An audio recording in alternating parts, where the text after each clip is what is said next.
تحلو الحياة شوقا إلى المولى أتيت أسلمت روحي للإله.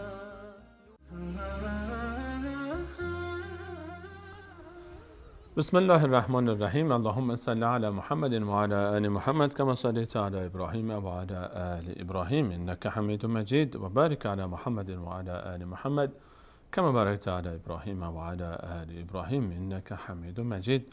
عرض سلام دارم و ادب و احترام خدمت همه شما خوبان و سروران. امیدوارم هر کجا که هستین در عبادت الله متعال و تلاوت قرآن کریم هر لحظه و هر روز زندگیتان زیباتر از لحظات و روزهای گذشته آن سپری گردد. همچنان با شما عزیزان در برنامه آموزش روحانی قرآن کریم گام به گام پیش میریم با تلاوت سوره های پایانی کلام الله مجید. در درس امروز هم سوره های دیگری از کلام الله مجید رو به همراه شما عزیزان مراجعه و مرور خواهیم کرد.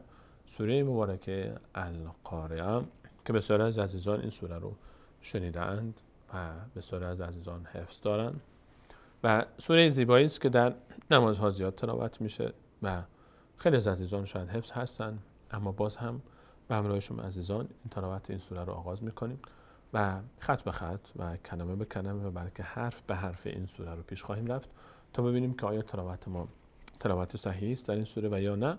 و در کنار این درباره روحانی قرآن کریم هم تمرینی خواهیم داشت. خود این سوره تمرین نیست، درباره بهتر خواندن قرآن کریم و بهتر یاد گرفتن تعلیم این سوره تا بتونیم که این سوره رو برای عزیزان دیگر رو هم یاد بدیم که اونها هم بتوانند بخوانند. تصویر سوره مبارکه القارعه رو به همراه شما عزیزان می‌بینیم و شروع می‌کنیم تلاوت این سوره. در آغاز هر تلاوتی با اعوذ بالله من الشیطان الرجیم آغاز خواهد شد. ما هم تلاوتمون رو با این تعبیر به فرموده الله متعال و به دستور الله متعال آغاز میکنیم.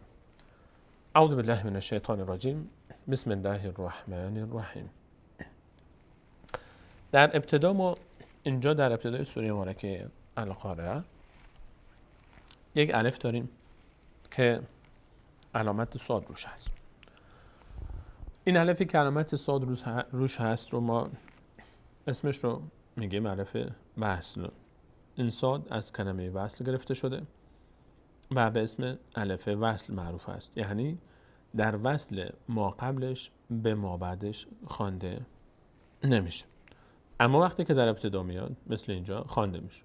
خب شاید این سوال پیش بیاد که اینجا در ابتدای خود سوره دیگه الف وصل به چه معناست؟ این که خودش ابتداست، چطور ما قبلش رو به این وصل میکنیم؟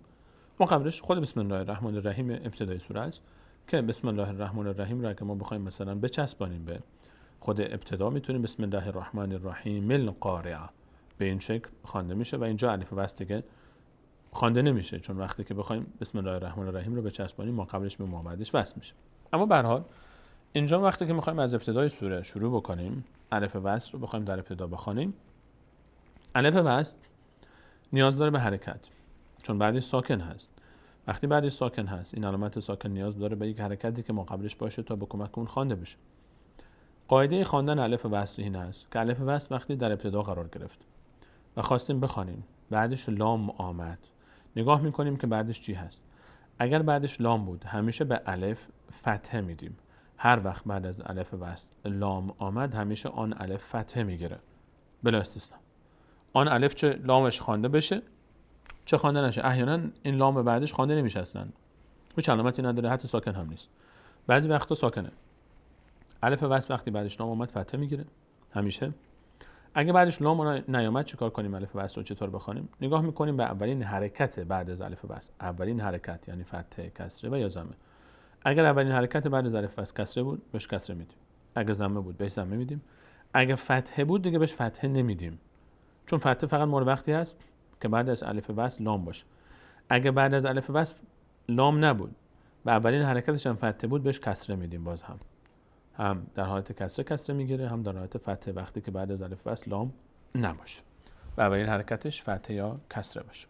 اینجا الف وصل بعدش لام اومده فتحه میگیره، ال میشه ال.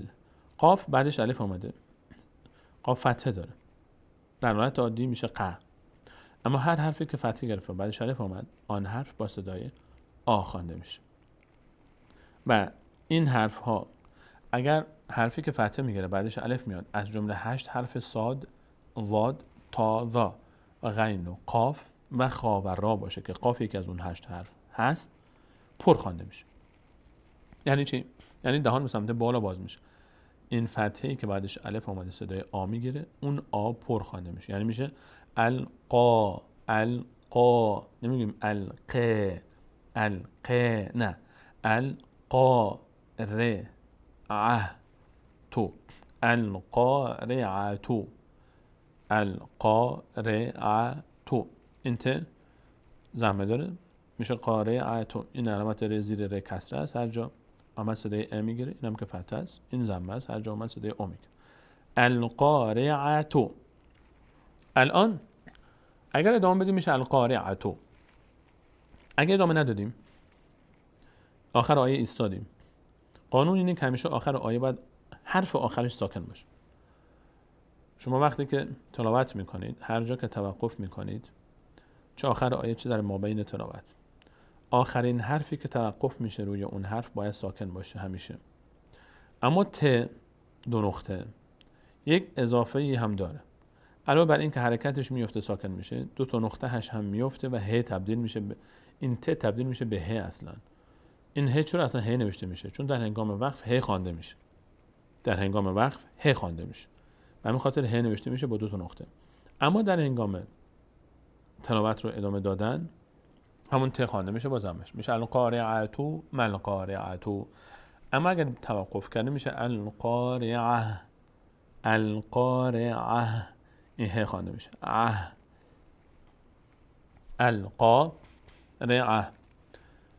میم فتحه داره بعدش الف میشه ما.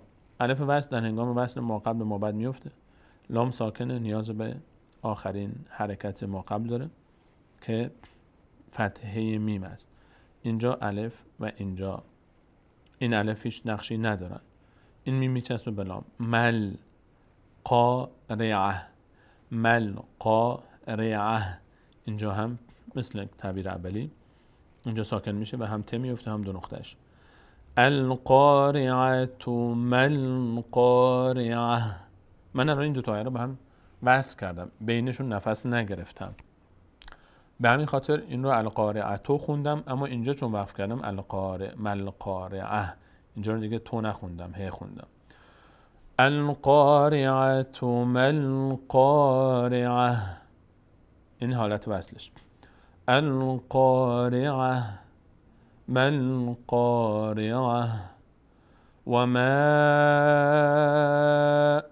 میم فتحه داره بعدش الف صدای آ میگیره و پر هم نمیشه. از اون 8 حرف صاد و زاد و تا و ذا و غین و قاف و خا و را نیست، به همین خاطر پر نمیشه. پر نمیشه یعنی چی؟ صداش باریک میشه. نمیشه، نمیگم و ما، میگم و ما. این علامت مد روی هر حرفی قرار گرفت که 3 حرف بیشتر نیستن، واو و الف و یا. این علامت فقط روی واو و الف و یا میاد، یعنی کشیدن. مد یعنی کشیدن. این الف باید بیشتر از حد طبیعی کشیده بشه، به اندازه بستن 3 انگشت در حالت عادی. و ما، به این شکل. و ما اد، الف همزه میچسبه به دال، دال ساکنه. هر حرفی که ساکن بود دو نکته رو باید دربارش دقت کنید. هر حرف ساکن دو نکته دربارش دقت بشه. یکی این که اصلا خود خواندن ساکن همیشه به همراه آخرین حرکت ما قبله، چون خودش حرکت نداره، نیاز به ما قبل داره. اد.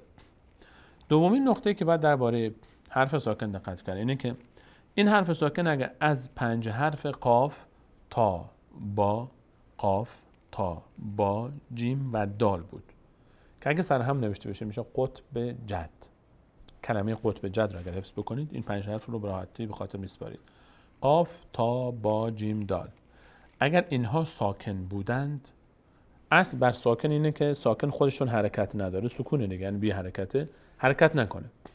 اما این 5 حرف قاف تا با جیم دال، اینها مقداری در هنگام تلفظ اینها به حالت ساکن مقداری میلرزن در مخرج، مقداری تلفظشون فرق میکنه. مثلا اینجا الان ما دال داریم، اد نمیگیم اد، مقداری میلرزونیم در مخرج.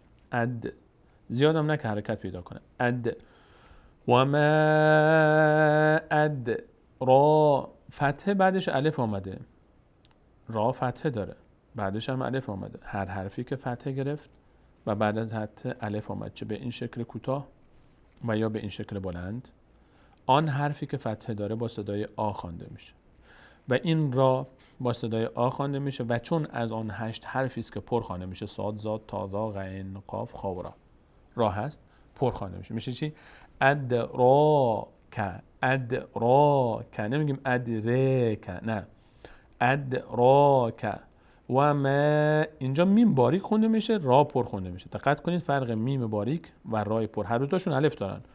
و ما ادرا، ادرا، نمیگم ادره، نه، ادرا. و ما ادراک مل قارعه. اینجا هم پایان آیه هم دو نقطه میفته هم ضمه چون ساکن میشه. و ما ادراک مل قارعه یوم یکونو، بذارید من این آیات رو مقداری برم پایین تر.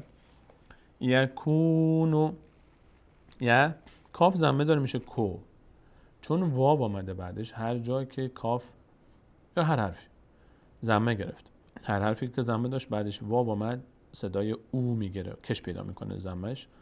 یکونو، یکونو. الف در هنگام وصل ما قبل ما بعد میفته. لام چون هیچ علامتی نداره خوانده نمیشه. چه حروفی خوانده نمیشن وقتی هیچ علامتی ندارن؟ این رو مد نظر داشته باشید عزیزان که 4 حرف همیشه در مصحف شریف وقتی هیچ علامتی نداشتن خوانده نمیشن. 4 حرف واو، الف، لام و یا. واو و الف و لام و یا وقتی پشت سر هم نوشته بشن میشه والی. این 4 حرف وقتی که هیچ علامتی بالا یا پایینشون نبود خوانده نمیشن. فقط همین 4 حرفن. حرفای دیگری هم هستن که علامت ندارن، احیانا خوانده میشن. فقط این 4 حرفن که خوانده نمیشن. فقط اینو دقت کنید، واو و الف و لام و یا. والی اگه سر هم نوشته بشن حروف والی یا هم حروف ناخوانده.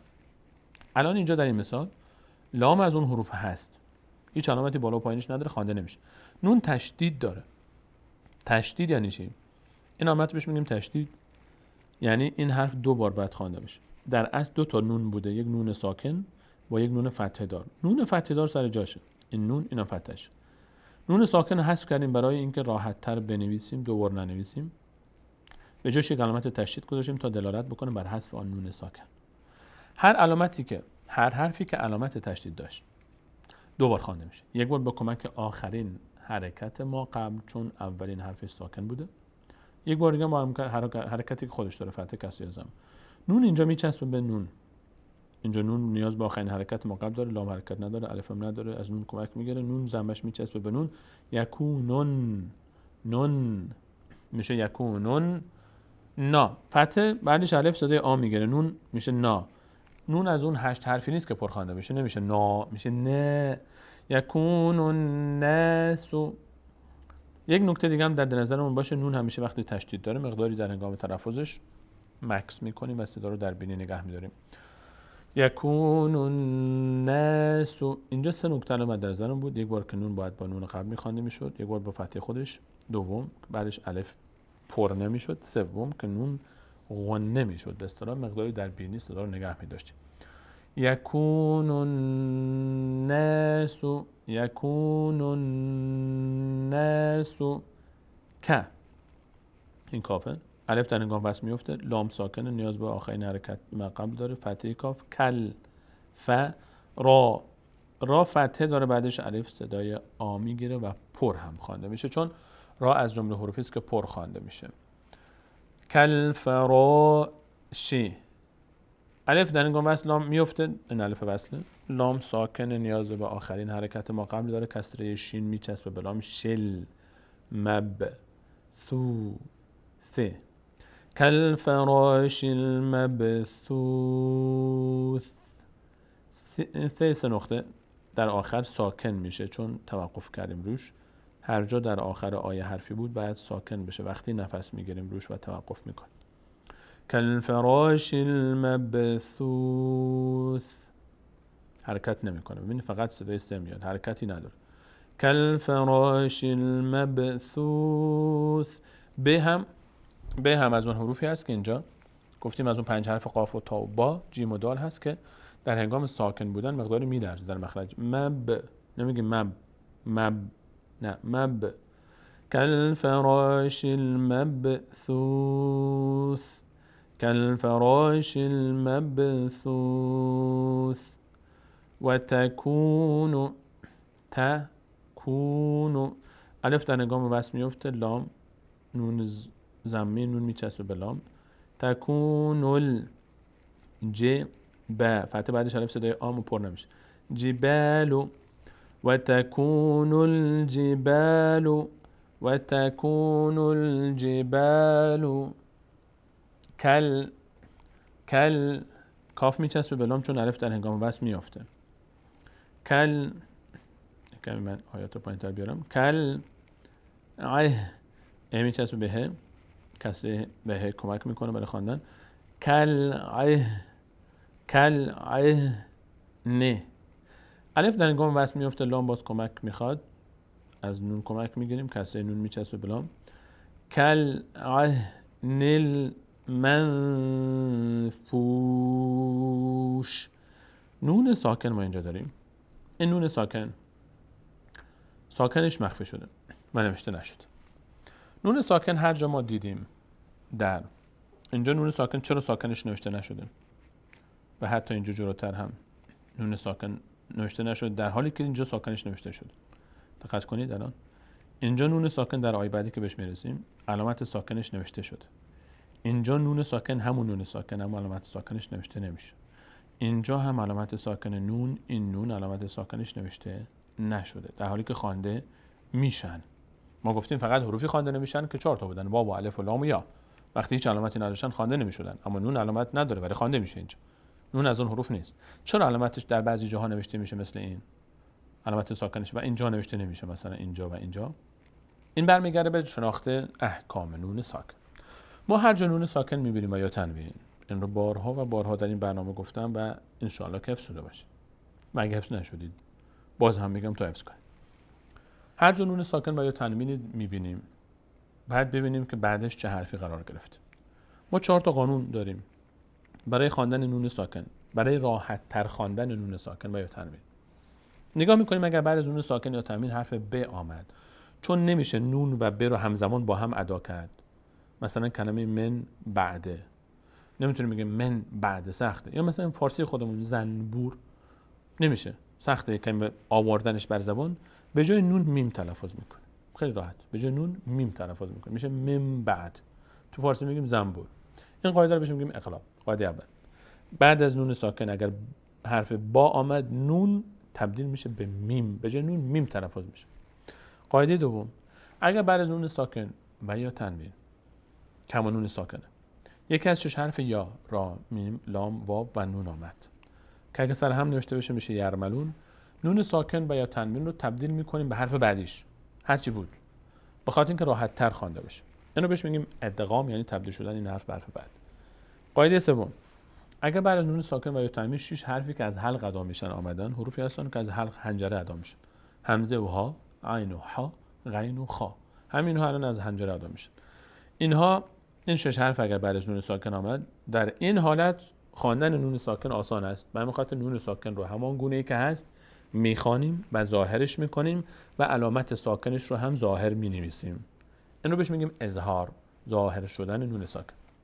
حالا اگر آمدیم و نه بعد از نون ساکن ب بود که تبدیل بشه به میم، و نه حروف یرمنون بود که تبدیل بشه به حرف بابد، و نه حروف حلقی بود که به راحتی خوانده بشه و ظاهر بشه، چیکارش میکنیم؟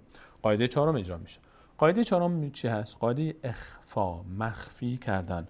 نون رو به شکلی ادا میکنیم که گویی از بینی ادا میشه و همینطور چون از بینی ادا میشه، چون مخفی میشه انگار که در بینی، ما چیکارش میکنیم؟ کلمه مثلا انسان، انسان، انسان، یا مثالی که ما الان اینجا داریم منفوش.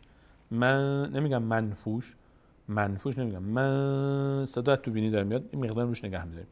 منفوش، صدای نون رو در بینی مخفی میکنیم، بهش میگیم اخفا. چون در عمل این صدا در بینی مخفی میشه، در نوشتن هم شیخ عثمان طاها ظرافت به خرج داده و ساکنش رو مخفی میکنه تا برای ما متوجه به ما بگه که نون وقتی که ساکنش رو ننوشتم مخفی کردم، بفهمید که اینجا اخفا میشه. 4 قانون داشتیم: قاعده اقلاب، ادغام، اظهار و اخفا. برگردیم سراغ تمرین. الان ما در این تصویر نونی داریم کلمات ساکنش مخفی شده. چرا؟ چون بعد از نون ساکن ف هست. ف نه با هست، نه یرملون هست، نه حروف حلقه‌ای. اخفا میشه، یعنی نون از مخفی میشه در بینی صداش. من مقداری هم روش وای میست. منفوش. اینجا شین سکون میخواد، ساکن میشه و روش رو باید توقف بکنیم دیگه، آخر هست. کالعهن المنفوش. اینجا پس متوجه شدیم که چرا ساکن نون مخفی شد. فاما میم فتحه داره، یک بار تشدید داره به همراه الف خوانده میشه یک بار با فتحه خودش. ما چون بعدش الف اومده صدای آ میگیره. پر هم نمیشه چون از حروف پر خواندنی نیست. فاما میم خودش هم چون تشدید داره مقداری در هنگام تلفظش توقف میکنیم، روی تلفظش در بینی صدا نگم داریم. فاما من. نون اینجا هم مخفی شد، علامت ساکنش مخفی است. چرا؟ چون بعدش سه آمده، سه نقطه، نه از حروف حلقی است، نه از حروف یرملون و نه حرف باست، به همین خاطر مخفی میشه. اینجا اخفا میشه، نون از بینی ادا میشه. من ثقلت من ثقلت. ما فتحه بعدش الف وا اما پر نمیشه. موازی کسر بعدش یا صدای ای. زی نوهو زمه بعدش با صدای او. موازینوهو. اما چون آخر آیه است این واو و این زمه میفته میشه موازینوه، هی ساکن میشه. فاما من ثقلت موازینه فهو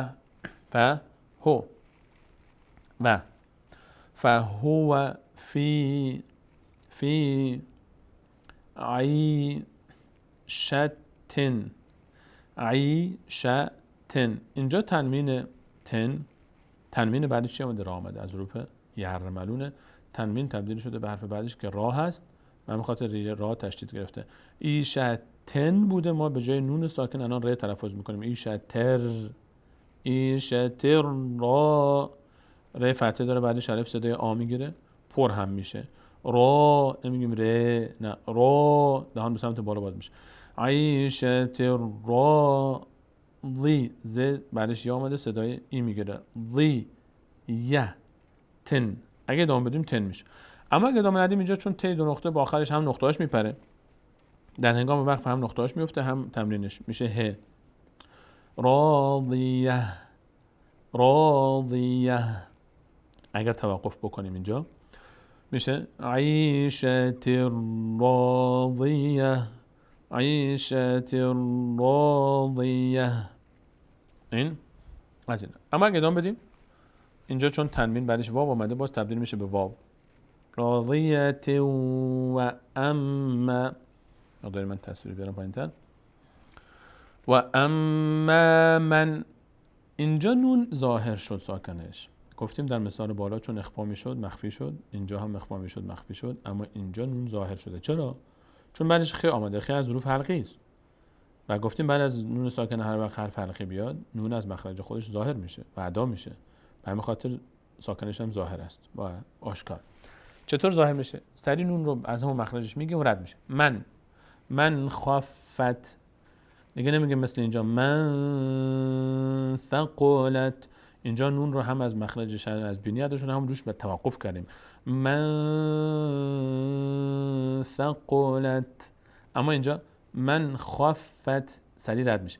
من خفت موازینه، چون توقف کردیم اینجا هی ساکن شد. و اما من خفت موازینه یک بار میم به همراه همزه خونده میشه، یک بار به همراه زمه خودش. امه فامه ها فتح بعدش الف صدای آ میگیره. هاویه. چون اینجا توقف کردم هم نقطه افتاد هم تنوین افتاد، ه شد. اما اگه ادامه میدادم اون موقع باز فهم میکرد هویتون، بعدش نگاه میکنیم بعد از ت باز چی داره، واو اومده بود، باز دوباره باید تبدیل میشد به واو. اما اینجا ساکن. بهترین راه در آخر آیات این است که وایستیم. اگر ت بود در آخر آیه همیشه تبدیل میشه به ه و علامتاش هم میفته، نقطه‌اش هم میفته. فامه هاویه. بریم سراغ خط آخر. و ما میم فتحه داره بعدش الف و مد، پر هم نمیشه، بعد کشیده بشه به اندازه بسته سه تا انگشت. و ما اد، دال قلقله میشه، مقداری در مخرج میلرزه. اد را، ر پر میشه. ادراک. و ما ادراک ما هی. ما فتحه بعدش الف صدای آ اما پر نمیشه. ما هی، هی بعدش یا اومده، کسره داره بعدش یا، صدای ای میگیره، خود یا هم فتحه داره. یه، هیه.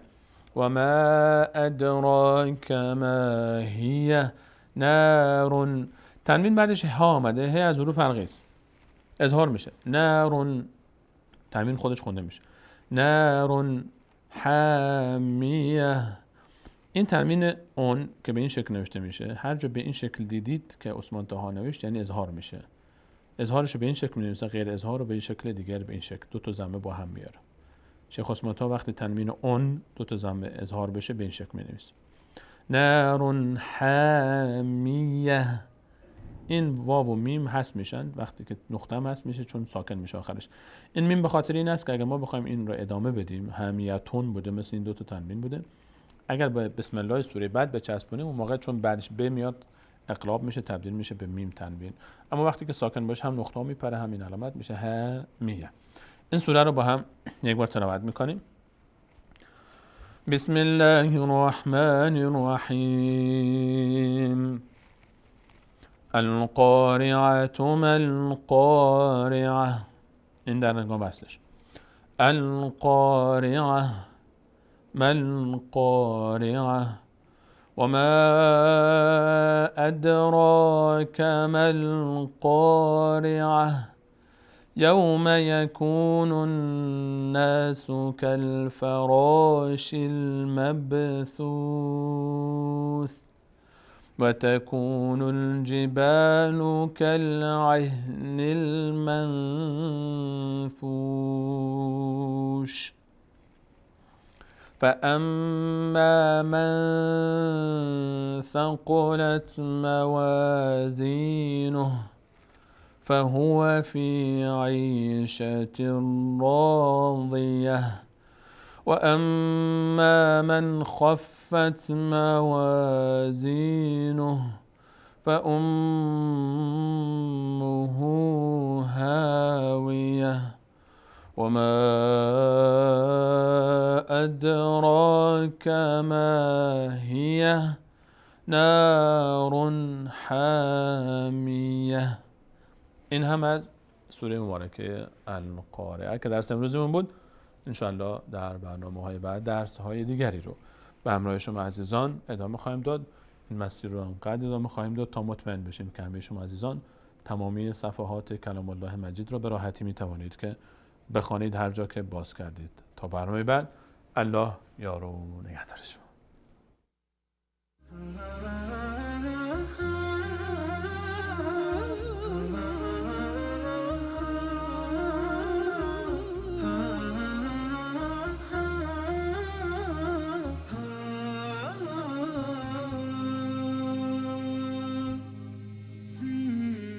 بالقرآن اهتديت في رحبه تحلو الحياة شوقا إلى المولى أتيت أسلمت روحي للإله. بالقرآن اهتديت في رحبه تحلو الحياة شوقا إلى المولى أتيت أسلمت روحي لله.